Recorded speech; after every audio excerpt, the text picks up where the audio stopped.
తుఫాన్ కారణంగా ఎవరికి కూడా ఇబ్బంది ఉండకూడదని చెప్పి గౌరవ ముఖ్యమంత్రి చంద్రబాబు నాయుడు గారు, లోకేష్ గారు, పవన్ కళ్యాణ్ గారు అందరినీ ఏదైతే నిన్నటి నుంచి మొత్తం చేశారో, నిన్నటి అధికారులు అవ్వచ్చు, మేయర్ గారు అవ్వచ్చు, గ్రౌండ్ స్టాఫ్ అవ్వచ్చు, అందరూ కూడా ఏలూరు నియోజకవర్గంలో ఎక్కడా కూడా వర్షపు నీరు ఆక్కోకుండా అన్ని డ్రైన్లు కూడా యుద్ధ ప్రాతిపదికన మిషన్లు పెట్టారు, అలాగే మెన్ని పెట్టారు, అన్నీ కూడా చేసి ఎక్కడా కూడా చుక్క నీరు ఇప్పటి వరకు ఎంత వర్షం పడినా కూడా ఉండకోకుండా చేయటం జరిగింది. మరి ఏదైతే తుఫాన్ నుంచి ఏదైతే ఈస్ట్ గోదావరిలో ఉధృత రూపం దాల్చిందో దానిలో భాగంగానే మనకి 8 గంటల కాడి నుంచి కొద్దిగా వర్షం ఎక్కువ ఉండొచ్చు, ఈదురుగాలు ఉండొచ్చు. దానివల్ల ప్రజలందరూ కూడా అప్రమత్తంగా ఉండాలనే ఉద్దేశంతో మరి అందరికీ కూడా మీడియా ద్వారా ఈ సందేశం ఇవ్వడం జరుగుతుంది.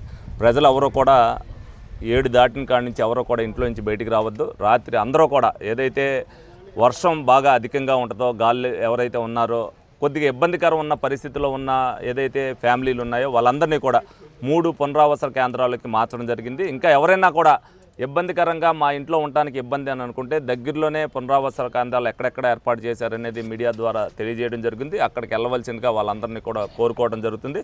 ప్రతి ఒక్కరికి కూడా అన్ని వసతులు కూడా కల్పించడం జరిగింది. భోజనం ఏర్పాట్లు కానీ ఏదైనా సరే ఏ ఇబ్బంది ఉండదు. ఈ రాత్రి గడిస్తే మనకి ఏ ఇబ్బంది ఉండదు. ఏలూరు ప్రజానీకానికి అందరూ కూడా అప్రమత్తంగా ఉంటారు.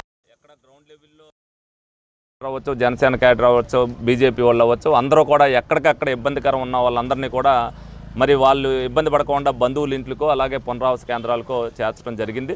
మరి అలాగే పొద్దున్న నుంచి కూడా అధికారులు అందరూ కూడా మరి వాళ్ళ గ్రౌండ్లోనే ఉన్నారు. అందరూ కూడా ఏదైతే టైం ఏది లేకుండా, టైం బాండ్ లేకుండా మరి ఇవాళ మరి రాత్రి అనక పగలనక వాళ్ళందరూ ఏదైతే వాళ్ళు కష్టపడుతున్నారో వాళ్ళందరినీ అభినందిస్తూ ఇవాళ రాత్రి కూడా ఏ ఇబ్బంది లేకుండా ఏలూరు ప్రజానీకానికి ఏ ఇబ్బంది లేకుండా చూసుకోవాల్సిన బాధ్యతను మరి అధికారులు తీసుకుంటారు. అలాగే మేయర్ గారు కానీ మేము కానీ ఎప్పుడు నిరంతరం ఇవాళ రాత్రి కూడా అందుబాటులోనే ఉంటాం. ఎవరికి ఏ ఇబ్బంది వచ్చినా సరే మా ఫోన్ నెంబర్లు అందరి దగ్గర ఉన్నాయి, లేకపోతే హెల్ప్ లైన్ నెంబర్ ఉంది, ఏదైనా చేయొచ్చు తప్పనిసరిగా.